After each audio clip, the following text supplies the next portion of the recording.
true front, I am sorry. Yes, we will fight. We will not give it up.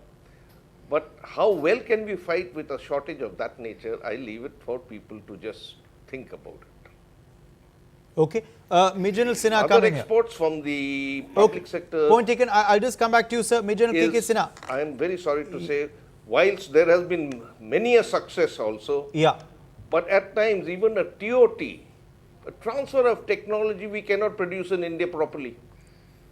The 130 millimeter gun barrel explodes. Ammunitions don't fire. Sad. Okay, because we often So talk about they the require success a of little one bit of tuning, PSU, policy Air Marshal change, Babura, and put the correct people in the correct place, ISRO, for goodness which has sake. made us, proud, of course, not just in India but the entire world. So you believe that it will take a lot more for HAL to also do the same, to become a PSU that we are truly proud of and that is truly setting a global benchmark?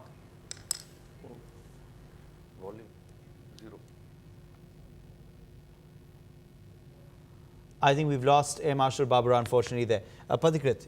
If you talk about Uday, ISRO is an organization which does not have Major any political... Sinha, are you back with us? Okay, I'm just coming to you because I was told we've lost you, but I'll just come to you. Pathikrit, make your point, then I'll come to you. If you talk about ISRO, it has done phenomenally well, but ISRO is an organization which is under the Prime Minister's office. ISRO doesn't have any kind of political interference, bureaucratic interference. It doesn't have any trade union, and it works on a mission mode. So if we can bring that kind of reform in some of the defense PSUs like HAL, then probably we can look forward to do something about making it a world-class organization. But when you talk about exports, your products will be pitted against the best in the world, and you will not get any concession. The question is, are our defense PSUs to that level? For example, when you talk about the light combat aircraft, the first 40 were supposed to be delivered by 2017. Today it is 2019, only 16 has been delivered, another 24 is pending.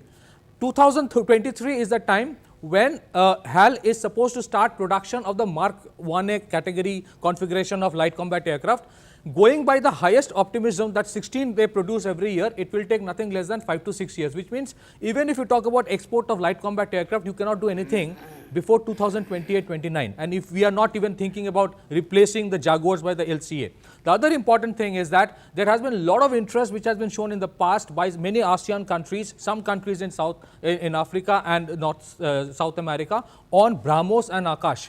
We still haven't seen anything being done as far as exports of these are concerned. The question is the government having two thoughts about exporting Akash and BrahMos to certain countries which do not have very good relation with China, for example, Vietnam. So these are the issues that has to be sorted out. There has been a phenomenal delay in terms of T90 production in India by the Ordnance Factory Board. You have Ordnance Factory Boards going for strike, 80,000 people, workers taking the whole OFB to ransom because the government only thought about corporatizing it, making it into a PSU. So a lot of structural reforms are needed in the defense PSUs of India. A lot has to be done in development, public-private partnership before we can even think about making Indian products comparable to the ones which are made by the Boeings and the Raytheons. So a lot of structural reforms, unless we do that, I think as a policy, decision making or a wish, it is a good thing, but reality has to be taken into account. And I think, as Barbara sir rightly said, not before 2040, perhaps we can actually